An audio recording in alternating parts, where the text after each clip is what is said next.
right, it's indeed a very, very good morning to you. Thank you so much for joining us for this edition of the Tackle. Being the 23rd of February, Tuesday 23rd of February 2021. Tarehe ni 23 mwezi wa pili mwaka ni 2021. Nashukuru sana kuwaona tena. It's always a pleasure to have you. As usual, I request that when you join in, please like. When you like, I get to know that you're watching us. And after you like, please share. When you share, you give someone else an opportunity to watch the broadcast. When you join in, please like, share, and let us know where you're watching us from.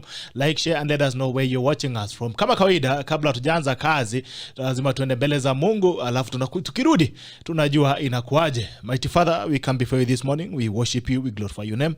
Thank you for another opportunity to be alive. We thank you for the week that has been. Even as you start off, you pray that you're going to be with us. May you guide us and give us the wisdom that we need. As we have this conversation, we shall be grateful to you. Just mighty name we do pray and believe. Amen and amen. All right. Leo ni tarehe 22 Tuesday 2021. Nashukuru sana kwaona. Welcome to the Tackle. This is the Tackle, and the Tackle begins what? The Tackle begins now. When you get in, please like, share, and let us know where you're watching us from.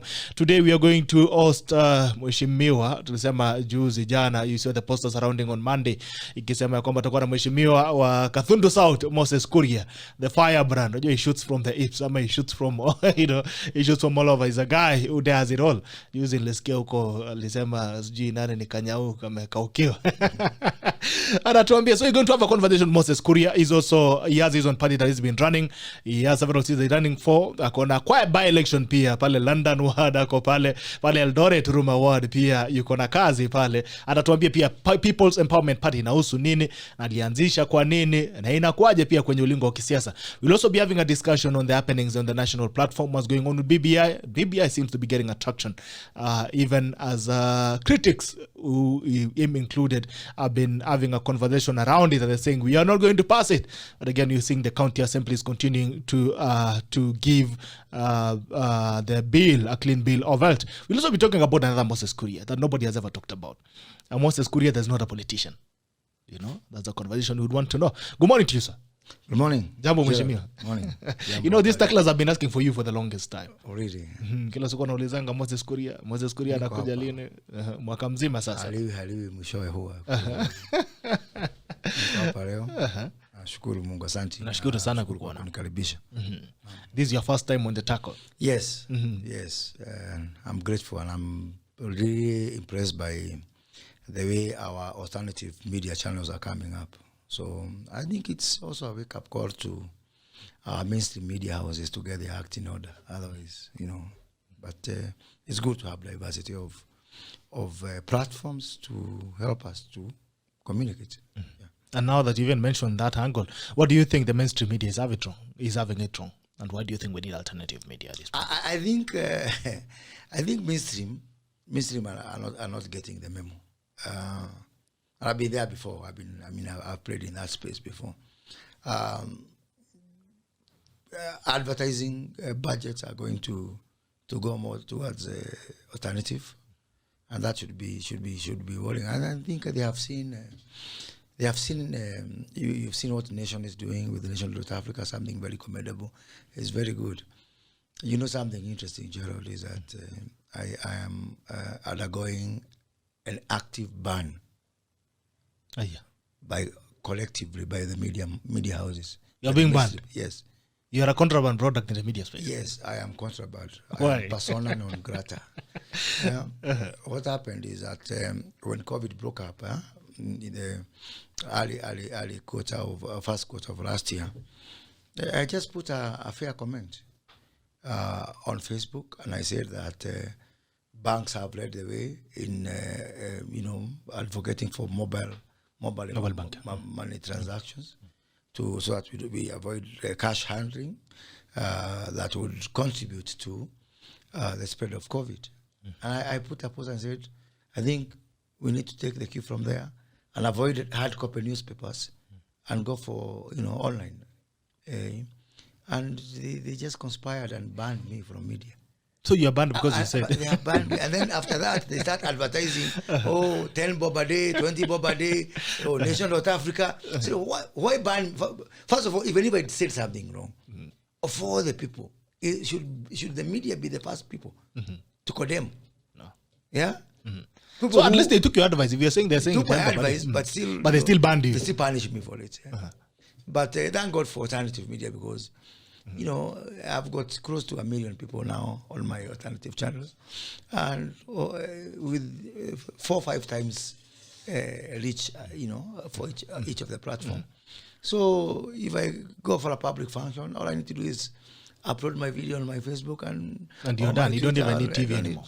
And the question is, even as I you have survive without that, you know. It just sad that tomorrow I know a government, current or future, will come and start clamping down on media freedoms.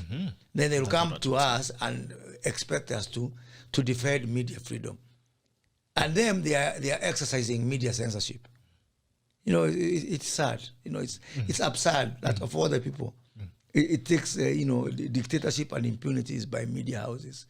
No, you know, it's sad, and I hope that wise counsel will prevail, and there's, you know, what we need, because the problem with this media house now is what we call shareholder capture, whereby all media houses want to do something which they think is going to please the shareholders. And if you look at the leading media houses, we've got now up to, let's say, top 5.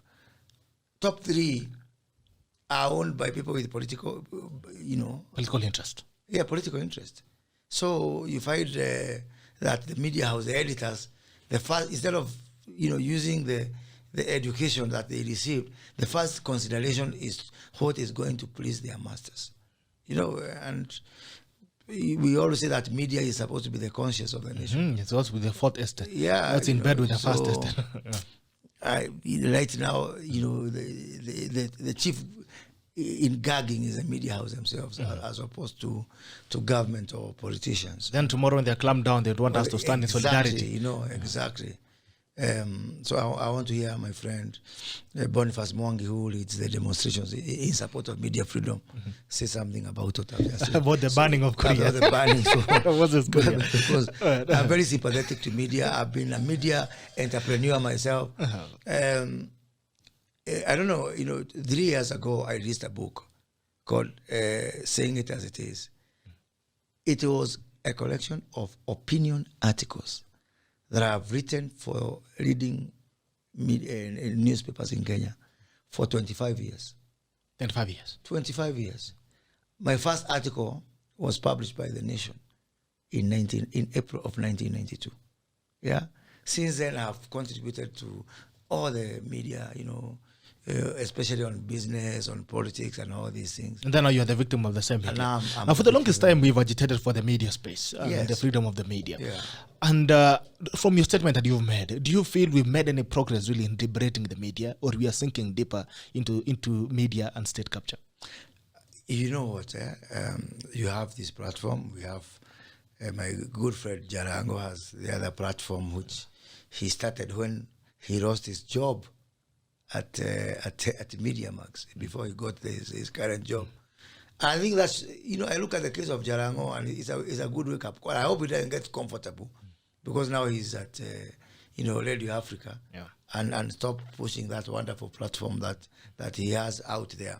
You guys, I mean, you when the media house started retrenching people with COVID, I think it was God's design that we have alternative media. He's actually a COVID baby. Now that you mentioned it. Absolutely. Anyway, a lot of people we've known, you know, Moses Kuria, the politician. I mean, there must have been a Moses Kuria before the Moses Kuria, the politician. But of course, the Moses Kuria of Salvos. I was born in a hospital, not in a political rally. So who is this Moses Kuria for politics? Well, let's say I was just born a rural boy. I call myself villager number 1. Because I love it. I went to rural schools, went to a rural primary school, went to a rural, secondary school for my O levels, before I went for my A levels, and then I went to the University of Nairobi, and I started a Bachelor of Commerce degree. When Bachelor of Commerce was Bachelor of Commerce, nowadays nasikia kila mtu anasema akona Bachelor of Commerce. Yeah. So those days in the whole country we used to produce 400 graduates only. 400 per year, yes. Only 400. So for you to make it there, you have to be extremely, extremely privileged. You have to be sharp. You have to be sharp. Yeah, then I went to worked a couple of places. tried to be an auditor. You tried to be or you are an auditor? I was an auditor. I was an auditor with the largest African-owned audit firm called Gatundu and Associates, where it was used to be run by the father of John Gatundu, the former PS anti-corruption sir, as we call him. And then I went to work for Total as an accountant, Total, the oil company, before I settled in banking. So banking was my home. So I worked for Standard Chartered Bank, and I was very young, but I rose through the ranks. Actually, by the time I was leaving Standard Chartered Bank, I was head of operations. Oh, yeah. Standard Bank in Kenya. Yeah, all right. In Kenya, but everything you see automation within Standard Chartered Bank, I was a initiator. So after I used to be in charge of something called re-engineering. Yeah? So after I re-engineered the process in Kenya, I was asked to help do the same across the region. So we started the Shared Service Center. Today, the shared service in Standard Chartered Bank serves 11 countries. Wow. Yeah, so I was moving in the region. Those were the days of Y2K. I confused between YK 92 and the Y2K, the year 2000, switch over. Yeah. So, I used to jump from Zimbabwe to Uganda to Tanzania to Cameroon, So, very good time I had there. Then one of my bosses, a nice English chap by the name of Chris Wingfield, who was my boss, yeah. He left, and he left the bank, and he had come from, before he joined the bank, he had come from a bank in Saudi. And then because he had his own networks there, after he left the bank, he went back to Saudi to head a very big, actually the largest Islamic bank in the world. And he came by and gave me an offer, and I resisted the offer because Saudi how it is. So but this is a very good challenge. We have a bank there with 500 branches, a wonderful opportunity to re-engineer and do the same thing that you've done for Standard Chartered Bank. So I completely refused because of the restrictions. Then he told me, you know what? 2 weeks after the date that I intend that you land in Saudi, the Brazilian football team is coming to play a friendly game with Saudi Arabia. And bingo, I was sold. So that's how I So you went there for football reasons? He knew. For bold reasons? He knew, and I will not forgive you, Chris Wingfield. He knew that I'm a football fanatic. And every time, even when we're working together, every time he goes for holiday in the UK, he used to bring me a Chelsea shirt, because I've been a Chelsea fan for the longest period. So he knew my weakness. So you ended up taking the offer in Saudi? I took up the offer. I said, okay, Chris, I'm coming for 1 year because of you and because of football. So I ended up spending a decade there. Wow. In different capacities in the Middle East. 10 good years. 10 good years, started my family when I was there, My firstborn was born in You started a family in Saudi? In Saudi. So ulipata Mwarabu? Hapana. Ulifanya importation? Importation, yeah. So we can actually export. So my firstborn was born in a hospital known as Saudi German Hospital in Riyadh. And by the time I got my secondborn, my services were required all over the region. So after 4 years with the bank that I joined, then we re-engineered it and the challenge was over. So I got job offers, but then I said, instead of trying to choose which bank to work for to go and re-engineer, I started a consulting company. Become a consultant, with some Saudi friends, and moved all over the region. I can't tell you any country in the Middle East that I didn't work for banks. Yeah, and from Egypt to Lebanon, Dubai, where I eventually settled there. It was interesting. It was an interesting time. So the 10 years was now I can go back. across. I can go back to that life and do it again, all over again. If what happens? Well, All right, let's continue. So, the challenge is over. Like, for me, it's very important for me to have a challenge, to do something and to make a change, to make an impact, to make a difference, to push your limits as well. Yeah. So I after 10 years, then I said, actually, this is very interesting. I was in having coffee at a hotel called the Fairmont in Dubai, and I met my old friend Raila Odinga. This was in so Raila Odinga has been your old friend. This was in early 2007 or 2006. Yeah, I have known Raila for a long time. When I was a student leader, I didn't tell you that bit. That when I was at the University of Nairobi, I was actually a student leader. I was the treasurer of SONU. After SONU had been unbanned, we campaigned with Kabando, TJ, the MP for Waraka, Senator for Migoli, Uchiro Yako. These were my peers. So after we campaigned for Moi to reinstate SONU, and we formed something called SONU 92, the year it was reinstated, I was elected the first treasurer after SONU was unbanned. Interestingly, the last one before it was banned was Miguna. So it was so mulifuatana na Miguna. Yeah, so because of we were expelled, by the way. A committee was formed to expel us from the university because of activism. We gave more headache. It was also the time of the tribal clashes, so we were very active, on that issue of ethnic clashes of 1992. And Moi ordered that we be expelled, but we went to court. First of all, we insisted on being represented by lawyers, the first time ever. And who was our lawyer? Willie Mutunga, then a lecturer in the School of Law. And our chairman of the Council of Advisors was Kifuda Kibwana. Wow, the governor of Kibwezi. Of Makueni. Yeah. And the university, Moi said that we should be expelled and we should not even appear with lawyers. But we went to court. He is the one who reinstated you, and then again... Yes, he reinstated SONU, then he banned us after a month because we are too radical. And then, he expels us, but we went to court. We went to court and we got an injunction at 6 p.m. Through Justice Muera. I remain grateful because if he had ruled that otherwise, maybe I would not be sitting where I'm sitting here today. But that time, even to get a lawyer to represent us, we didn't have money, was a big problem.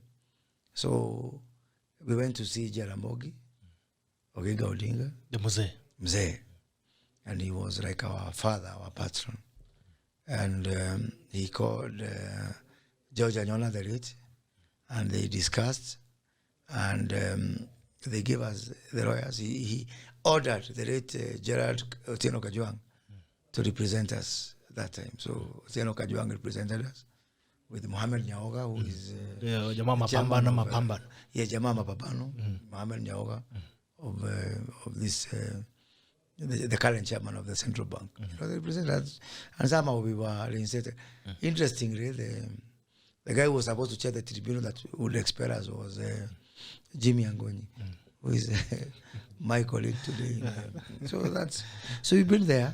When I met Raila, because we had worked together.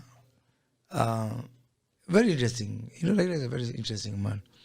In 1997, now after the university, a guy called Richard Maina, a friend of mine, and myself were contracted by Raila to do some research for him. That time they had just worked with Matiba, and Matiba has said, no reforms, no elections. So he boycotted the 97 after doing very well, and I believe he won in 92. So after that, Matiba, pulled out and said he's not vying for elections because there were no reforms that he wanted. And Raila had just formed a coalition or so a working arrangement with Matiba. So we wanted to know whether Matiba's base, mostly in Mount Kenya region, would back him now that Matiba is not vying and him is vying, and they were in this alliance or coalition together. So we went out there and to do some research. That was long before there was scene of it and all that. And we came with the results, and we went to Ajip House, which was his office, with Richard Minor. We gave the results to Baba, which showed that you have absolutely no chance. At that time, was he still Baba or he was not Baba? It was not Baba. It was just, But Baba has always been Baba. He was Tinga, because at the time now he had the tractor, the Tinga thing. The DP. He was Tinga. So I was trying. I remember computers were new in this country. So it was my first time to use PowerPoint. So I had a wonderful report I had done on PowerPoint. And I had printed it out, so I gave this booklet, one copy to Raila, and his then chief advisor was Ida.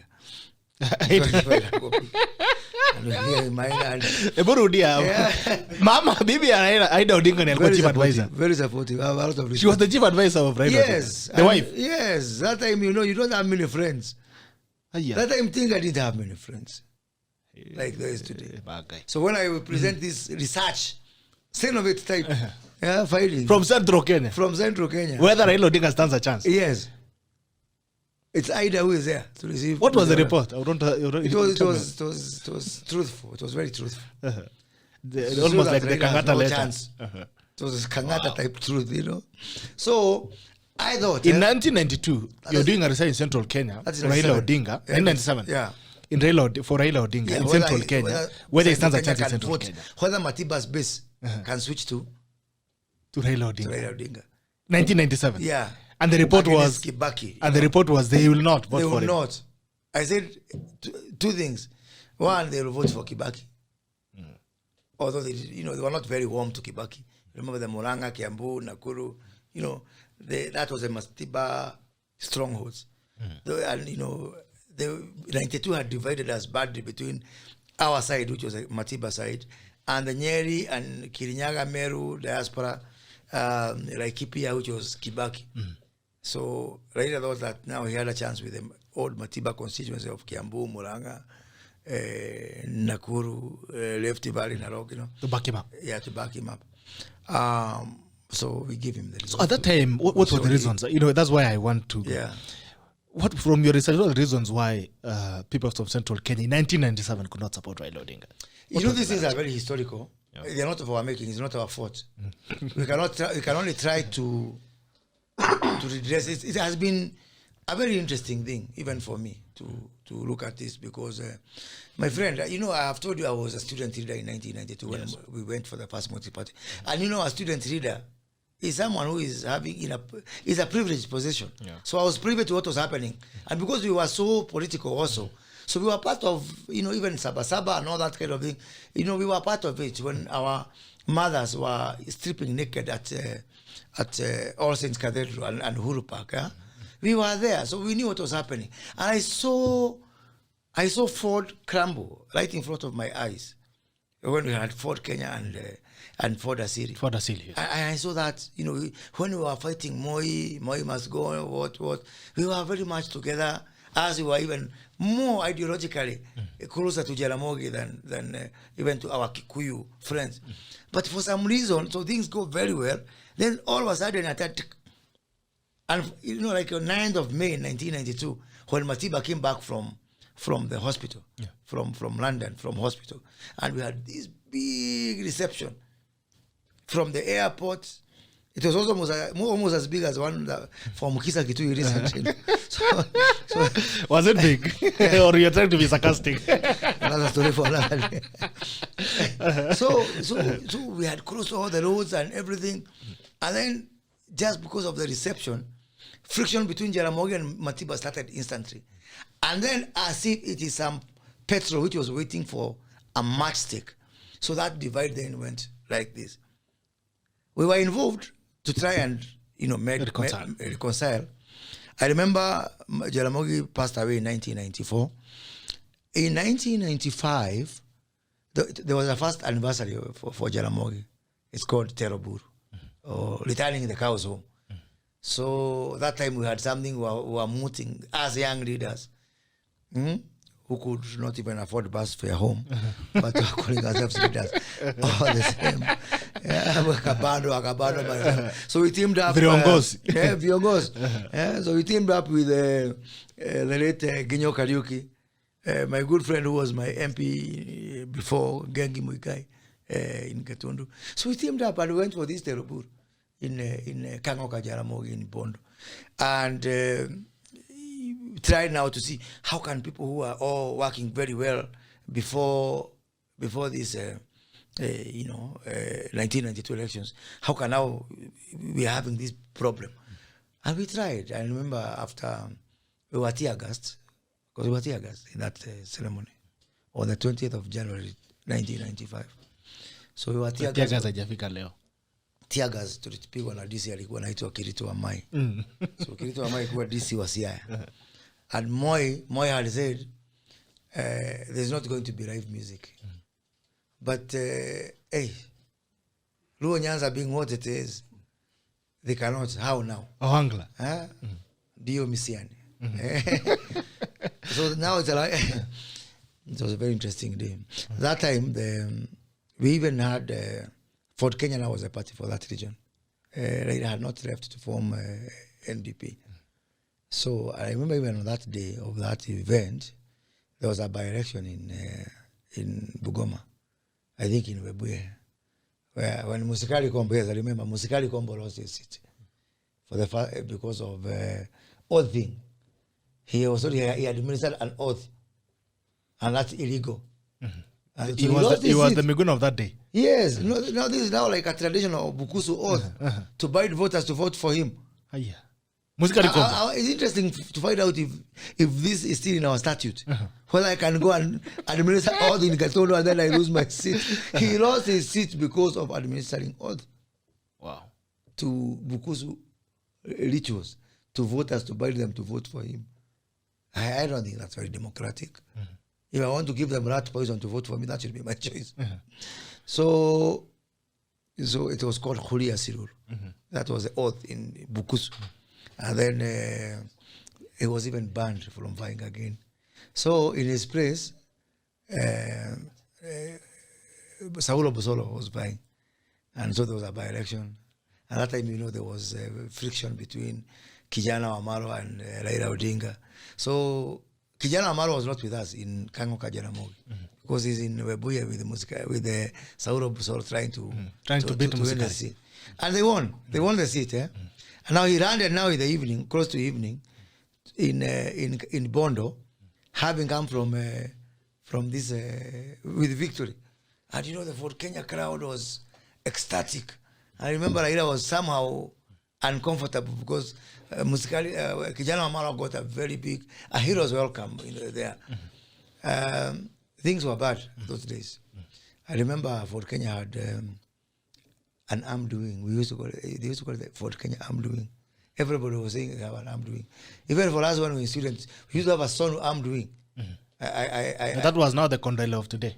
Exactly. So, Olusegun Obasanjo was a guest of honor in this event. And of bringing the cows home. That time, he's not civilian president. He was former military ruler of Nigeria. Yeah. So the point I was driving to.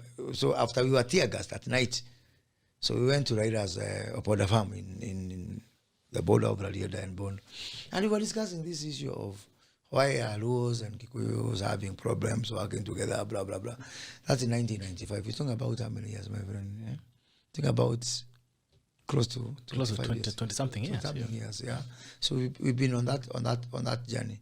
So I'm going back to the question you asked, what was the problem? Yes, what was the problem? So even today, I don't know. When I get the answer, you'll be the first one to know. I'll let you know.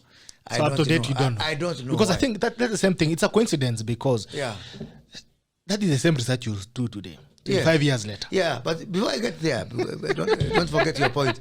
I wanted to say something about Raila. So once we gave him the report, it was a very bad report for him. I told Richard Maila, hapa, hatutalipwa. Hapo unaona mshahara kikunywa maji. Hapa. Richard Maila akasema tufanye ukarabati kidogo. Sema hapana. Always stick to the truth because you'll be vindicated. ukidanganya tu alafu enda anguke ndio atanyonga zaidi. So what? So we took the said, look, whether he'll pay us or not. Actually, he didn't tell us come tomorrow. He read the report. He said, I've heard you. I see. Ask question.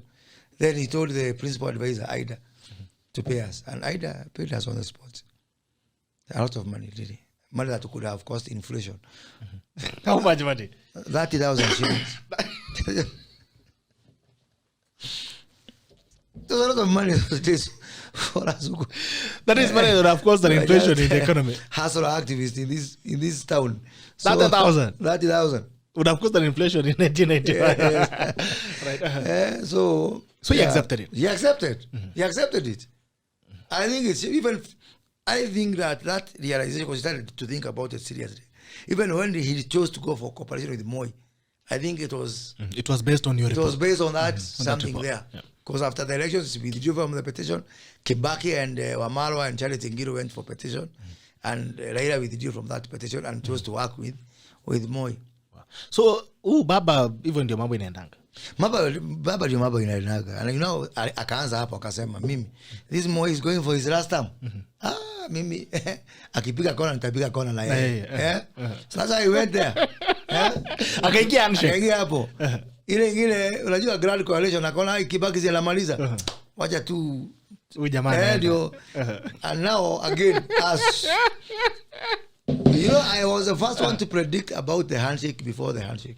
Wow. If you go to my Facebook on the 22nd of February 2018, I wrote that Raila Odinga will decamp and work with Jubilee before Mudavadi, Kalonzo or Wetangula. And I said, mark this post. Yeah. It didn't take 2 weeks. So unajua mtu yako? Raila mtu yangu bana. Mimi najua yeye kabisa. So what are the chances that he'll also have another handshake after these elections? Because then it means that you've read the trend. When you read in the report that Mount Kenya was not going to support him, he decided to leave Kinangilu. The prediction. Is my prediction. So yes. You cannot take me to court. Nabii, okay. Nabii wa siasa. Haya, make another prediction. Raila Odinga and William Ruto will work together. When? In 2022. What makes you say so? They work together as an handshake or before the elections? Before. They work together before the elections? Yes. Not after the elections? Na kuna watu watachwa kwa mata. Kama nani? Now the question is, you've given an instance of Raila Odinga. Yeah. He doesn't get into coalitions before elections. Yes, but he gets into coalitions after elections. Why what would be different now? Why would he get into a coalition with William Ruto before elections? Last bullet. Last bullet or last year ukweli? Last year ukweli sasa. In last year mwisho ukweli? In last year ukweli. And you know, Baba, kitu munaita, yes, he's in opposition throughout his life. But look at, he's always where in the warm corner of the opposition. Sio ile iko na baridi. Sio ile iko na baridi. So do you say he's a strategist or he's a political coward? No, he's a strategist. He's a sharp businessman. Yeah, kitu inaitwa Siberia. Political Siberia. Kusahaulika. Baba. He will always do a somersault. He'll find himself there. In government, still. Government all where it's happening. So you're predicting that Raila Odinga will work with William Ruto? Yes. For what reason? Why do you think? You know, Raila has done his bit. And his place in this country is secure. In the history of this country is secure. And why? Because, I talked to the man. Why? And I talked to him even before the handshake. Actually, on the day that I did that post, I had lunch with Raila. And even if it was you have done what you have done in this country. And then, do you want your last chapter to be that he fizzled out? That's the last chapter in the Raila book. Alikuja kuja mkwejo basko nini akaenda pale Bondo na sasa he's one of the most prominent fish farmers huko pale inaitwa Usenge, pale Imbo. No, that's not Baba. He will not do that. So and then he has his hand at the pulse of the nation. So he knows that William Ruto has got an unassailable lead. So the logical thing for Baba will say, create for me some space nimaliza hii maisha yangu hapa uzee wangu nikusaidia tu kama rafiki yako, tulifanya kazi pamoja. I give you some wisdom and I give you the ideas I had, and he believes that the best government that this country had was a grand coalition with him, between him and Kibaki. So you say, I was in grand coalition, I know what works. Wacha hii mharibu hapa hii nchi nyinyi vijana wa Jubilee. I'll come and give, so just create some space. And for me, that's something I would encourage. William Ruto and Raila Odinga are going to work before 2022 elections. Not after elections, before 2022 elections. Before 2022. And that's, for me, something I'll actively cultivate. You want us to make... I'll make it happen. You are the one who's negotiating the coalition? I'll make it happen. You're already negotiating or you'll make it happen? No, I'm so is that still a prophecy or an intention? For one, it's a prophecy.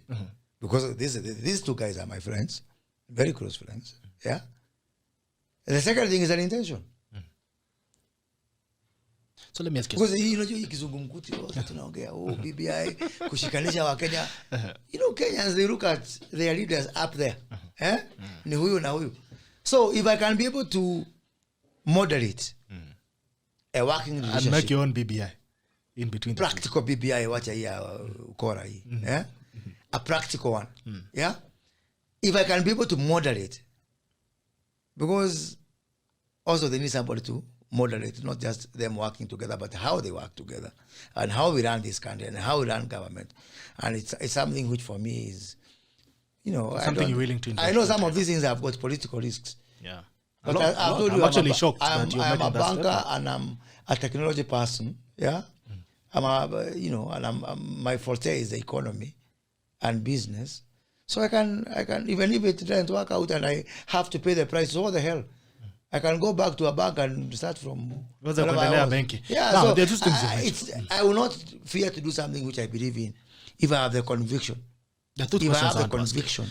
If I believe it's good for this country. You'll speak it. And I think that Raila Odinga working with William Ruto will be a very good thing for this country. I would think that all the other things we are doing are rhetorical, theoretical.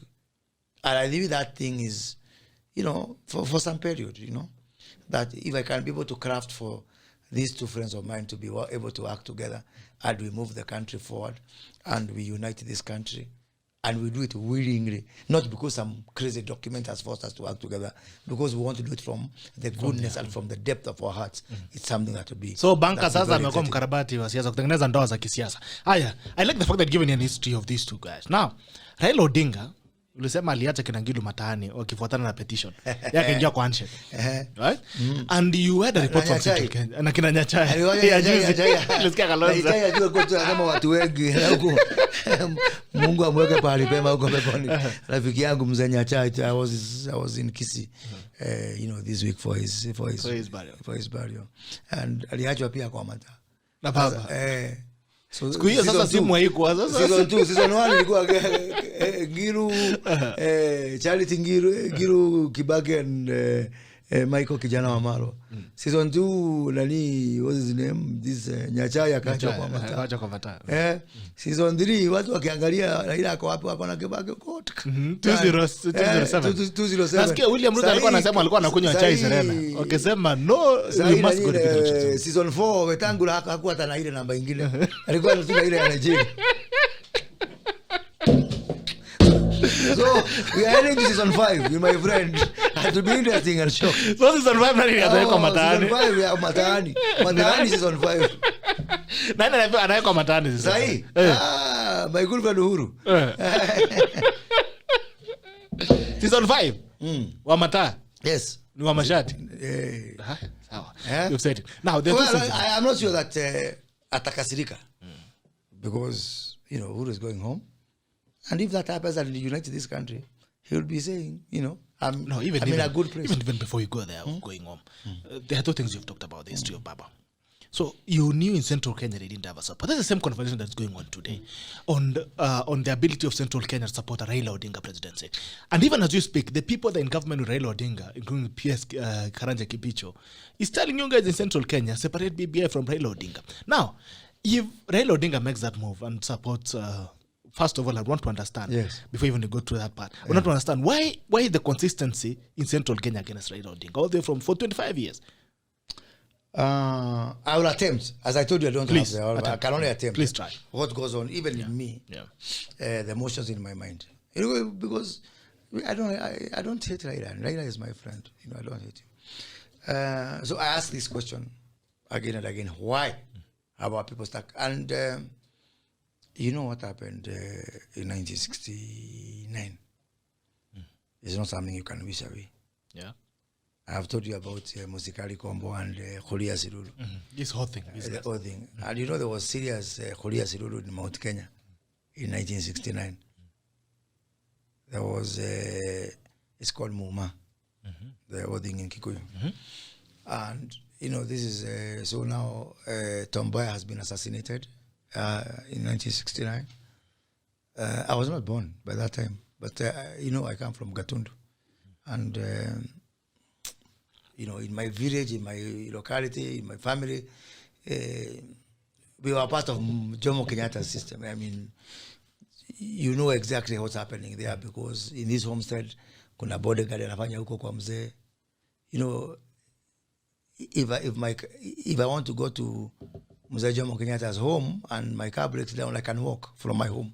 So I know the area, typically very well and the people and what was happening. So I get a lot of talks from Wazee who are there.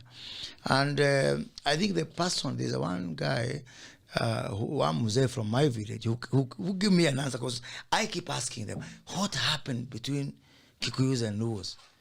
Two people who don't compete for land, for what? They're far apart. For jobs. Yeah. These ones are in business. These ones are in professional. Why? So they take me to 1969. And they told me that, when there were riots and Jomo Kenyatta's presidency was under threat, there was serious auditing that took place in Gatundu, and people would come. But they were paying for it, eh? It was not free. Yeah. I think it was like 10 bob or something for you to come and take the oath. So take the oath. You pay to come and take the oath. Wow. That is strong feeling. Biashara. Look at it from the strong feeling. It's a strong feeling, So,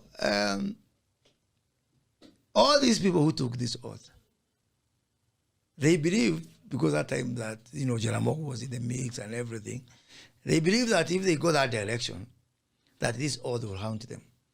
So we may require some divine intervention when you are looking for political reasons. So what was the content of the oath? Because see, the oath was binding. What was being invoked? The oath was binding. They were invoking the oath to protect Mzee Jomo Kenyatta against those people of Jaramogi. Wow, the Luos now. The Luos now, yeah? Because they want to overthrow the government of Mzee. So that was a strong feeling. Yeah. And then, you hear now, I'll take you back now to 82. Huh? Just maybe 14 years after that. So, there's a coup of 82. And Raila was rumored, alleged to be part of that coup. You would think he could be very happy because they were saying Moi anawasumbua, Moi is collapsing the economy. But still, a lot of people took exception to the fact that Raila was leading this, or was said to be, was leading this coup. So then you remember, hey, wait a minute, eh? So they go back to 69.